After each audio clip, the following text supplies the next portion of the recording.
Russillo Show on ESPN Radio and on the ESPN app.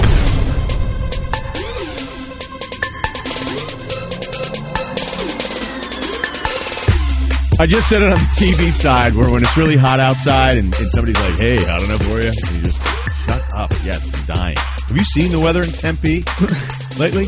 Mesa? That's the kind of small talk that kills me. Honestly, I know we have a lot to get into, but for what it's worth, that stuff kills me. How you been? What's going on? Wow. How's work? There's no soul there. I expected Will Cain to have... See, I would have thought you just a Texas guy... All those different... No? Okay. You know what? I'm not even going to do it to you now because we don't even have time. We don't have time.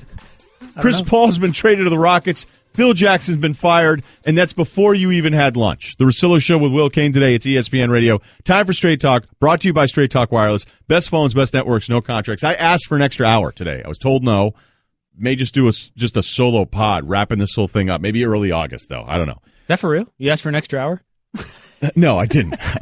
Okay, I wanted to start with Phil. I wanted to do 2 segments on Phil. We're going to get to Phil and him being out and all the different versions of that conversation we can have. But we have to start with something that I thought was so unlikely, and that was Chris Paul going to the Rockets. I thought, okay, maybe he leaves money on the table for the Spurs. But here's what you have to remember with the Chris Paul thing. The reason why I'm wrong and so many of us are wrong about this is that it was reported last Friday that he would opt out and become a free agent. So if he was going to sign with a new team, it was going to be for 4 years and like $150 million. And if he stayed with the Clippers, it was going to be 5 years and $200+ million. So he's leaving between $50 and $60 million on the table.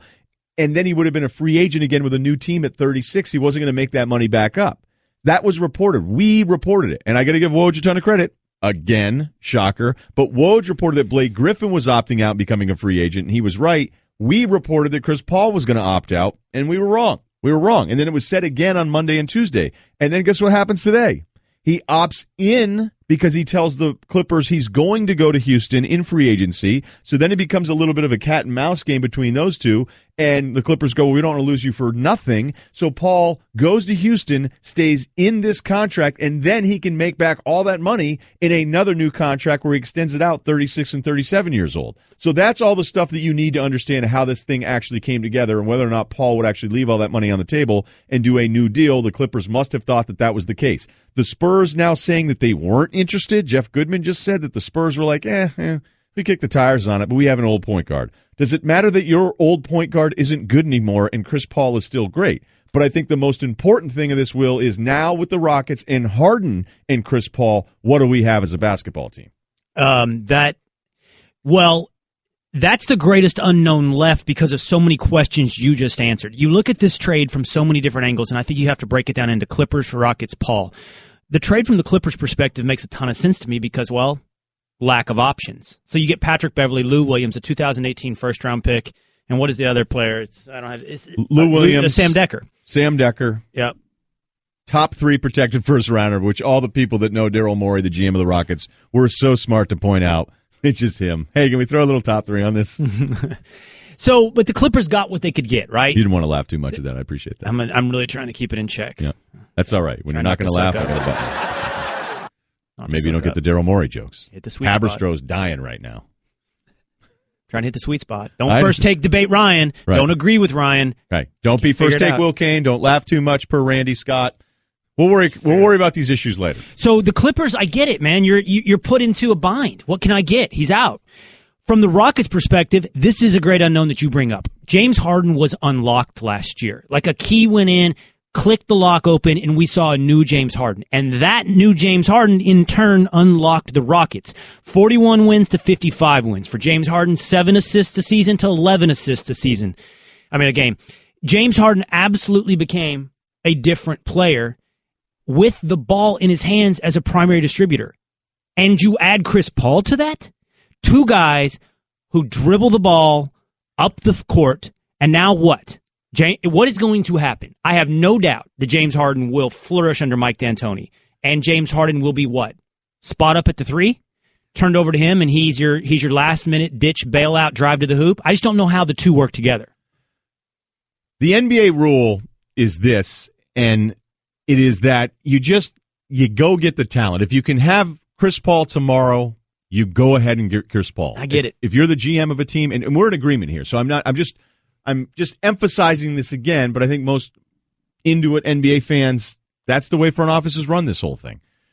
All right, so now I have Chris Paul and I have Harden. Well, that's better than what I had before, despite the fact you're right. Harden unlocked, MVP caliber season, but it's all in his hands. He had the second highest usage rate, which basically means how many shots, how many assists, how many turnovers, free throws, all that different stuff.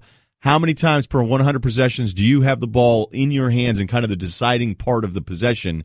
And Harden was second only to an off-the-charts historic usage rate for Russell Westbrook. So now that will change. But I will give Harden credit because I've seen him play in different versions of himself. Like, he doesn't necessarily need to be – the numbers won't be the same, but what does that mean? It was a disaster against the Spurs once the Spurs kind of figured it out and Harden went missing.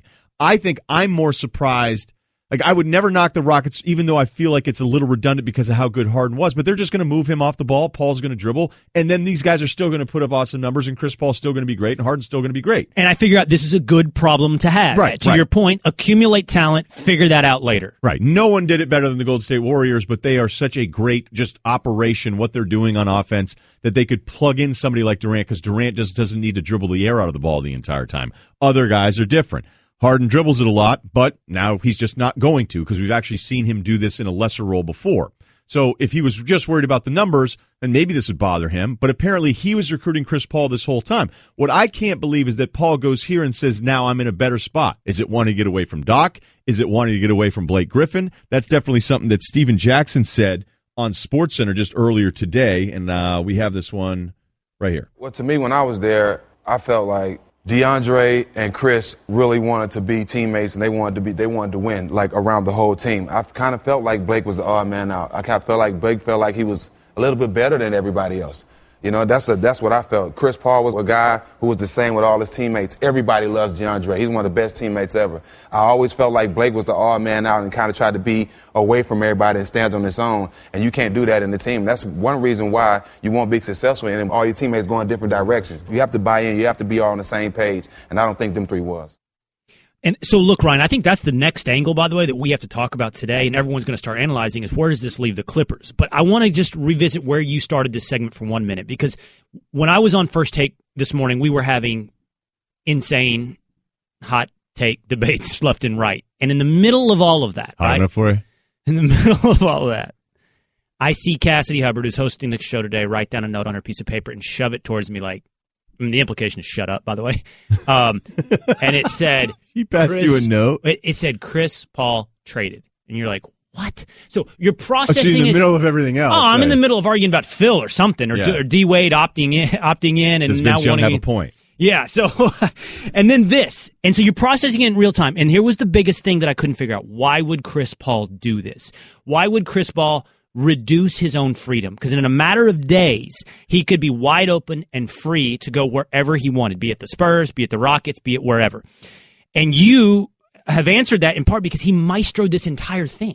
Paul, he got all of the money he would have gotten had he stayed with the Clippers and got, I guess, this is the guess part, the team he wanted to be at. My only remaining hesitation is, could you have not have done the same deal with the Spurs, where to me it all makes much more sense? Playing for Pop, need a point guard, but what you're telling me here is the Spurs were kind of meh on the whole thing in the first place. That's what Jeff Goodman said, and I actually, I don't like to do this. Like, I know Goodman well enough, where if you disagree with somebody and you go, and I'm not even disagreeing with Goodman. I'm disagreeing with the source that said, look, we got an aging point guard in Tony Parker. Like, we didn't want Chris Paul. You what? You didn't want Chris Paul? Like, that kind of gets back to the whole thing. Like, we can run through all the flaws of all of these top tier players. Like, Paul George, Blake Griffin, is he really? You just kind of go ahead and get him because you moved out Patrick Beverley, Sam Decker, and Lou Williams in a first round pick. So I understand why Houston did it, even if there's hesitation for there's only one ball crowd.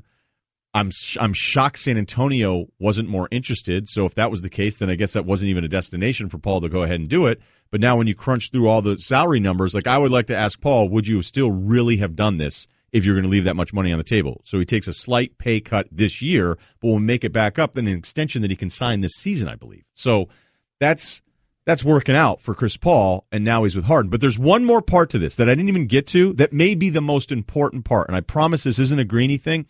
because it sounds really good so far, and maybe I should make it more like Greeny more often. What are you talking on the about? teases? There's one thing that's going on with all of these NBA teams, and we just saw in like part one of it with Harden and Paul, that you have to understand why a deal like this even happens, okay? All right. So we'll do that next. And Phil Jackson out with the Knicks. A ton on that. So much NBA stuff today. Will Cain, The Russillo Show, Straight Talk Wireless, nationwide coverage on America's largest and most dependable 4G LTE networks. That's all next on ESPN Radio. Phil Jackson out as president of the Knicks. 2 years remaining on his contract. He's going to make $60 million for the entire deal. He'll have worked 3, and this option was just picked up. Before we get to all that stuff with Will Cain here on The Russillo Show, presented by Progressive Insurance on ESPN Radio, you can save hundreds in your car, business, or recreational vehicle insurance from a local independent agent. Go to Progressive.com today.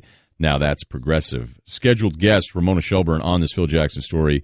Also, Worst Take, which we're going to bring back some epic Phil Jackson stuff, because I know no one likes him. But let me just finish the thought of the opener of the show on Chris Paul being traded to the Houston Rockets.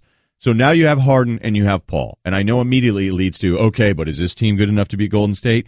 The answer is no, and that's not the point. The point is now that you have these two people in place, what can you then add to this? There's an arms race going on in the NBA where players are looking around going, well, if they did it in Miami 7 years ago, and Cleveland's able to orchestrate this deal of moving these pieces in with LeBron 3 years ago, and Golden State can win 73 games and come this close to winning back-to-back titles and then add Durant, then we have to keep up. That's why the Celtics are trying not just for Gordon Hayward in free agency. They're trying to tell Gordon Hayward, hey, we're going to get Paul George, and they're trying to tell Paul George, we want to trade for you because we're also going to add a Gordon Hayward. So think about it. Who's going to be better than us in the East other than just Cleveland? We can roll through everybody else, and let's go at Cleveland as they're another year older, and it'll be LeBron's 8th run at this thing. So teams are selling their roster situation as another option for a super team. And that's all Houston. This is now step 2. Step 1 was James Harden. They thought step 2 was Dwight Howard. It wasn't. They deleted that.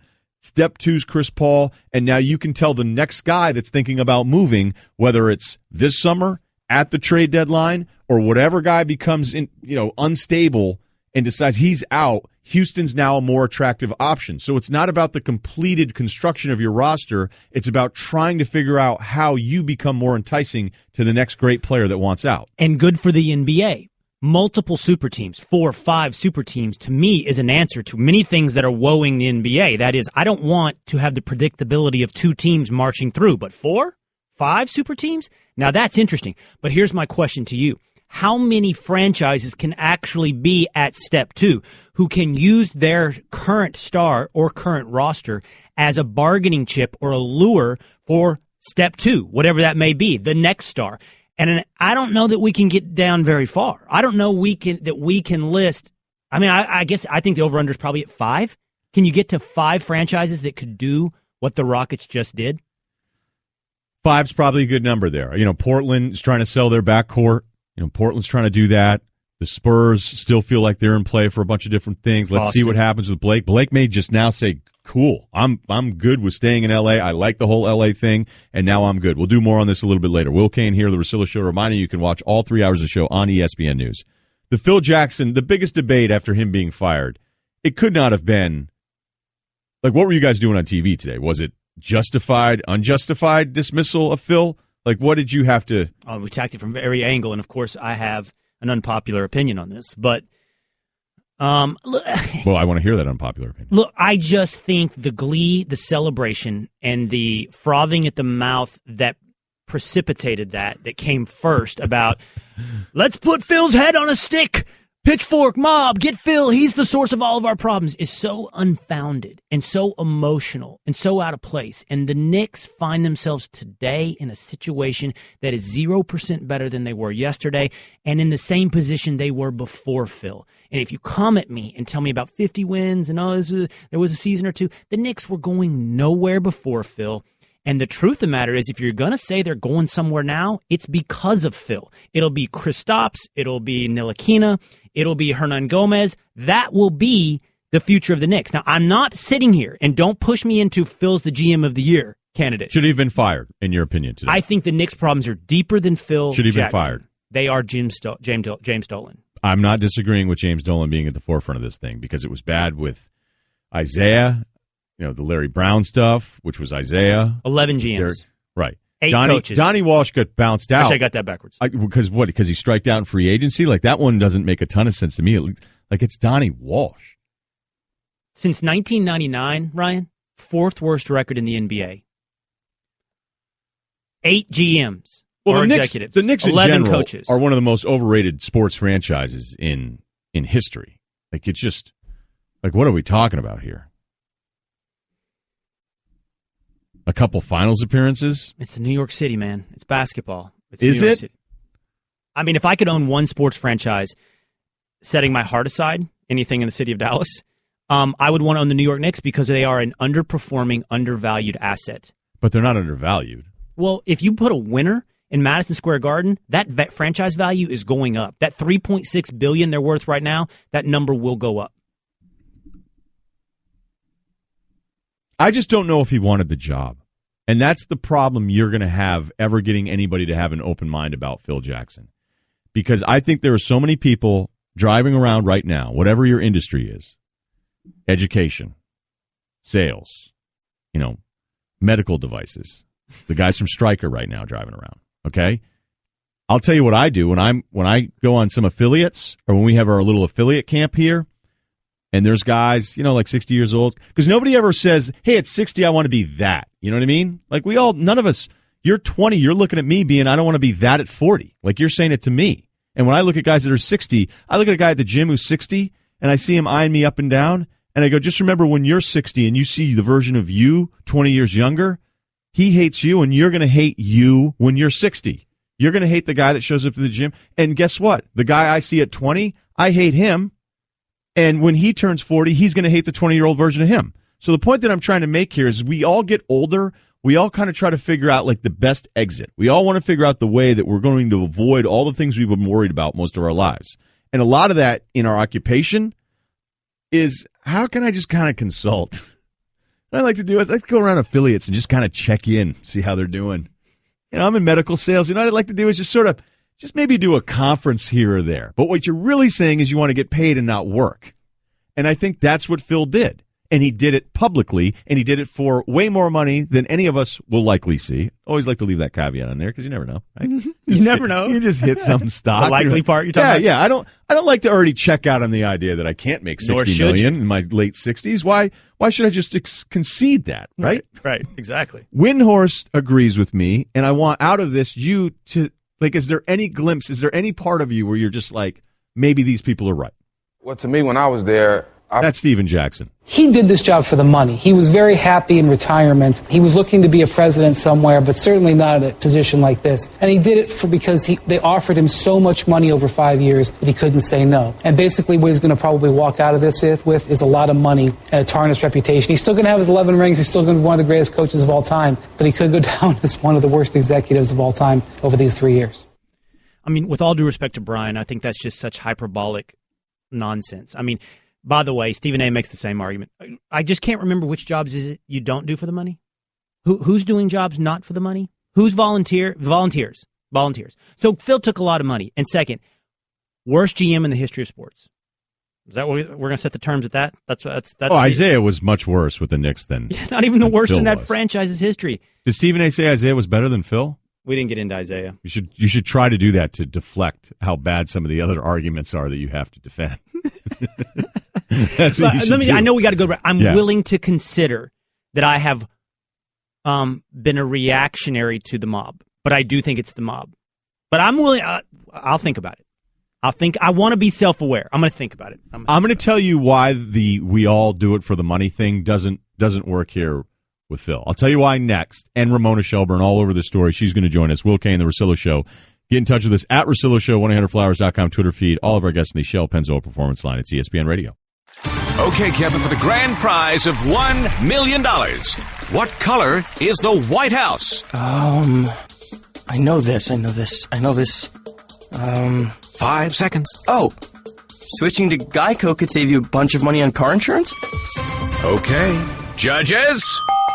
That's true, Kevin. They'll allow it. Congratulations. You're a winner. Woo! Geico, because saving 15% or more on car insurance is always a great answer. Last segment, we kind of split up more of the questions about what Chris Paul to the Rockets mean, what it means to the team, and we're going to do some more of that. You can check out the podcast, but I'll probably bring all that back at some point because I really think a lot of these teams are just looking around going, how can we keep adding players so even more players are like, I want to go with those guys to try to go up against the Warriors.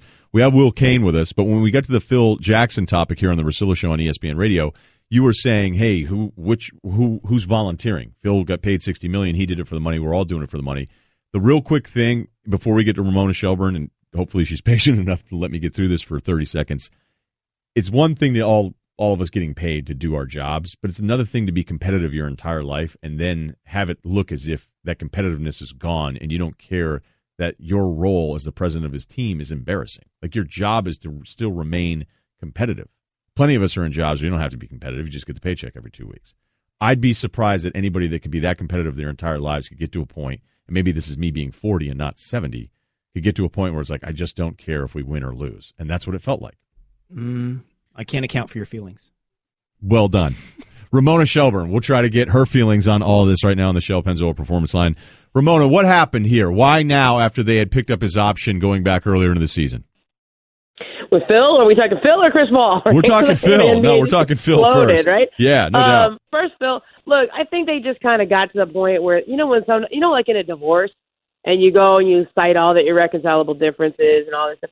I don't even know that this was irreconcilable differences between the Knicks and Phil Jackson. I think the situation with Carmelo Anthony had gotten so toxic, and Phil had made such a mess of a few other things. Like, remember the posse comment last year and some of the other ways that he's handled Carmelo. I think they understood going into free agency with the idea that there was no way this was going to resolve. They weren't going to buy him out, and he wasn't going to agree to a trade. They were stuck with this situation, this year and beyond. And listen, they were to the point now where it's like, okay, if he's not gonna greenlight a trade and they won't buy him out, how can you carry that into next year? And Phil, 71 years old, 2 years left on his deal, like, are you really going to have another season poisoned this way, with this hanging over you in this stalemate? And I don't want to say he got frustrated. I mean, clearly he was frustrated. I don't think he didn't quit here, but I think everyone involved, I think the best way to put it is everyone involved recognized that this was so toxic and so ugly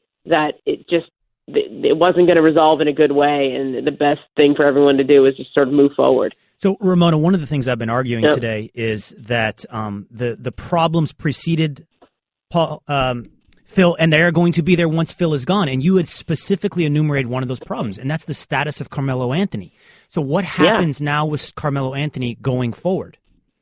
Well, this is the big question, right? Because it's the proverbial you won the battle but not the war. I mean, Carmelo was right. He survived longer than Phil did, right? And, but does that make it better? Like, is now that the triangle will go away, Jeff Hornacek is going to play a much more up-tempo system.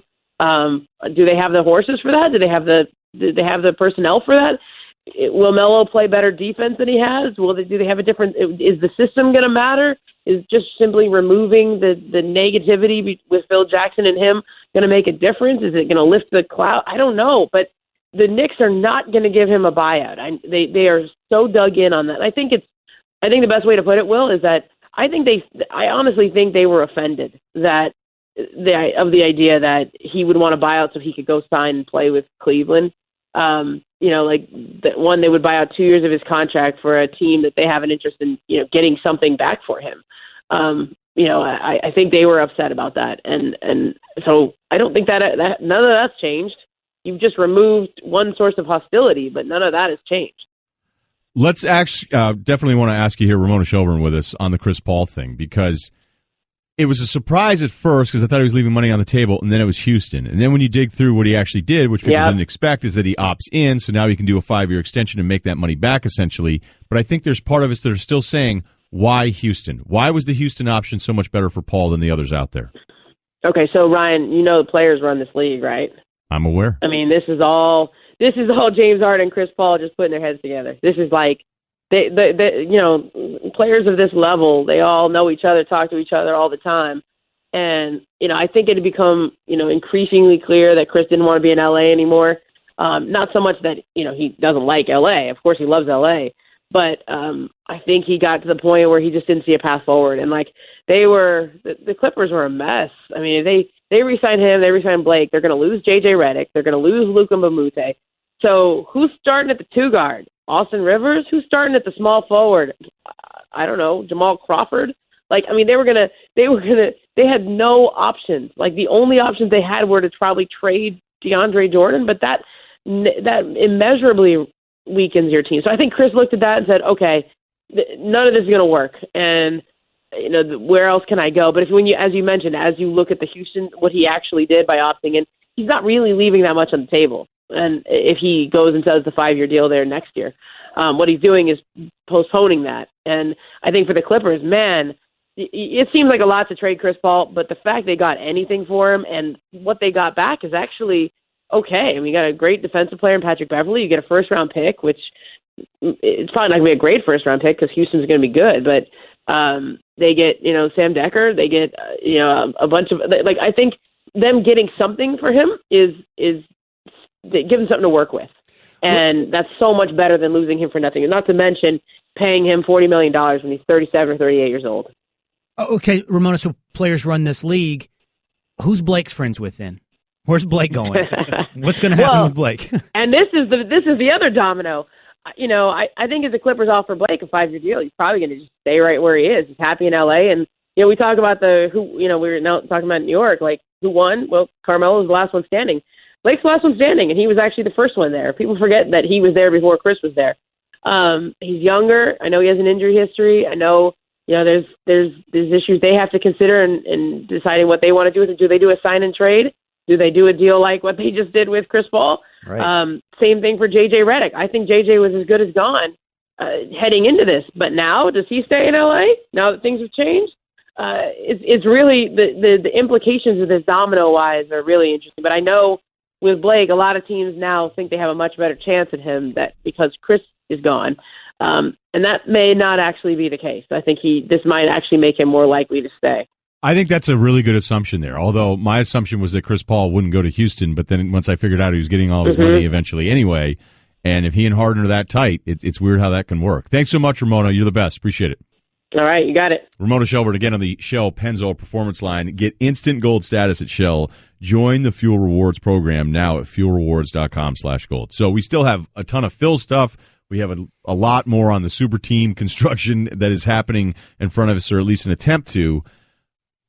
But trust me on this one. This story is going to have nothing to do with Phil. It's going to have nothing to do with the NBA. Whoa. And you may like it more than anything that we do today. Really? Trust me. If you believe in me, trust me. The Russillo Show, it's ESPN Radio. Anybody heading out to the ESPYs? Oh, you're not? Why? Because you can't get tickets? Well, here's the deal. Peyton Manning's going to give you his tickets because he's hosting the ESPYs this year. Make a donation to the V Foundation for Cancer Research as little as $20, and you could win Peyton's tickets to the ESPYs and meet Peyton Manning at a rehearsal before the show. There's only a few days left. Go to ebay.com/ESPN now to donate for your chance to win. That's ebay.com/ESPN. No purchase necessary. Sweepstakes ends June 29th. Go to ebay.com/ESPN for contest rules. We got Will Cain for the day and tomorrow, right? Yep. Who's Friday? Don't even tell me. Let it be a surprise. It'll be like Chris Paul going to the Rockets.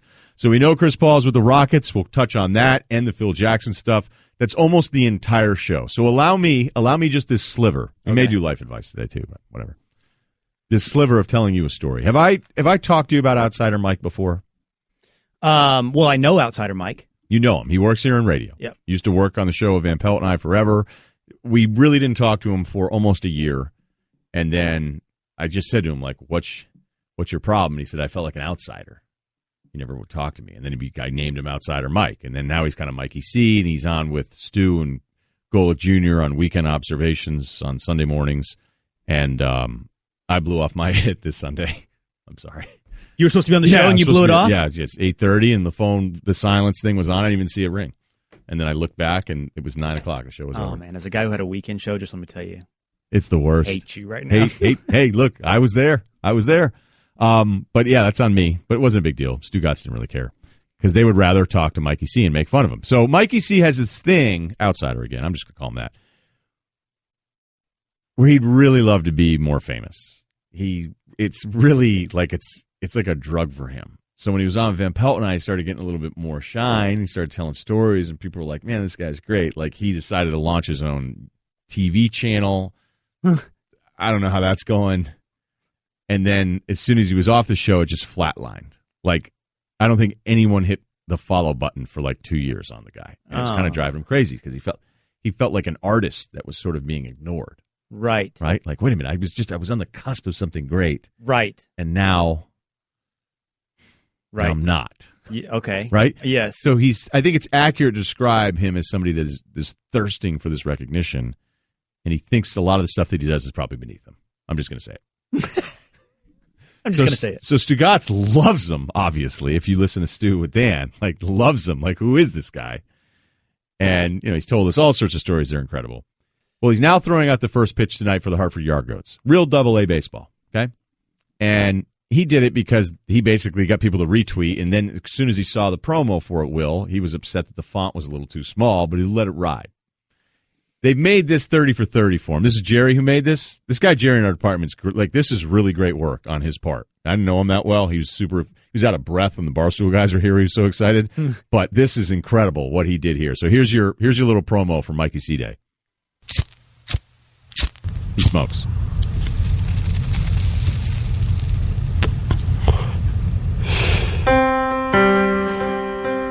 What if I told you a sideshow could become the real show? If you were at the mall and you saw two people holding hands, would you think that they were sleeping together? A 40-year-old part-time board op could make his own way, one cigarette at a time. I want to start my own thing where you can throw a lit cigarette butt onto the ice, maybe after a good fight. What if I told you a hungry man would become the man? Do you think from now on, like, intercourse might be a topic we don't touch? Yeah, well, I don't touch it much anyways. That it would take the Yard Goats to validate the GOAT. We have given him now a full day at a AA ballpark coming up, a full promotional day built around him. This is the fake ESPN 30 for 30. No goats, no glory. I'm all for that, so I'm not the punching bag every week for a change. The Mikey C. Day story, presented by Weekend Observations with Stu and Junior. He's not the punching bag. We have made him the star of the show. June 28th at Dunkin' Donuts Park. So that's tonight, and a bunch of people are heading over, but the part of the story that I've not told you yet is that his car broke down yesterday, and he went to pop the hood on it, and it sprayed hot antifreeze coolant all over his throwing arm. No! He has second-degree burns on his arm. It's been bandaged. His car doesn't work. So now his uncle is going to drive him to the field tonight because he doesn't have a car, and he's going to throw out the first pitch with burn bandages on his arm. This dude is real.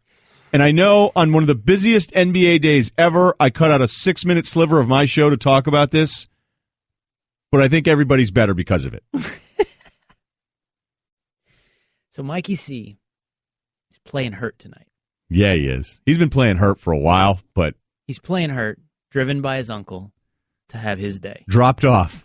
Dropped off His uncle might not even go. to have his day. And I'm real happy for him. And the thing is it kind of bums some people out because he probably thinks this isn't enough for him. Like, I was like, are you the first pitch or are you in that first pitch group that we see in minor league deals? Oh, like He's so they have like 5 or 6 guys lined up? Yeah. Like, wait a minute, I'm with Denny's, I'm on the corporate board. Who's this kid? I was told this was the first pitch. Think about the guy that has to look over at Mike getting dropped off with his bandage and goes, I thought I was like a CEO throwing out the first pitch. Who's this guy? Right. So I think it's just him. But whatever it is, it won't be good enough. Look, that story's real. I don't have any way to close it. All right. I don't think you have to. Phil Jackson, Chris Paul, different days for those guys.